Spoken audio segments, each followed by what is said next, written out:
tariki 5 mweri wa kenda gukorwo magitemania kana maumerera ma riboti ya DNA na iria maikoretwo magithuthuria kuma kuri maabitha 10 aria maikuruhanitio na kura kwa raia eri kana raia eri a bururi wa India. Gukiri uguo igoti riri rigikiugite ati cira uyu ugagikorwo ugithie na mbere guthikiririo tariki kana ugagithie na mbere gukorwo ugithikiririo tariki 5 mweri wa kenda. Amwe a maabitha aria magituikite a guthuthurio kana gukuruhanio na ndeto ino ni Joseph Mwenda Mbaya, David Chepchen Kipsoi hamwe na angi.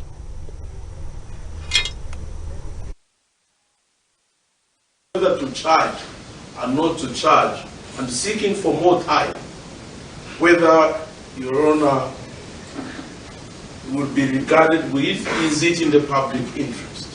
And this is where the victims comes in. What is the interest? Your Honor, as we speak, the family is still looking for 3 of their own.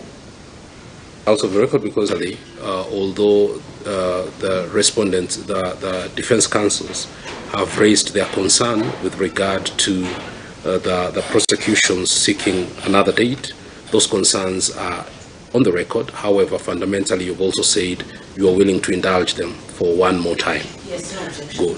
And so the next question is, are we in agreement of the proposed date?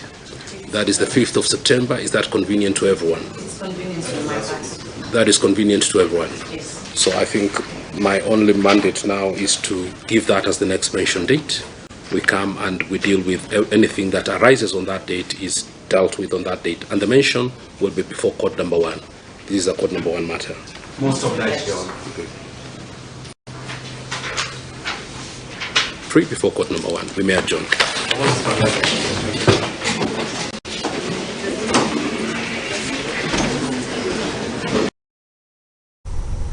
Na tugetigane na riboti iyo igi maabitha acio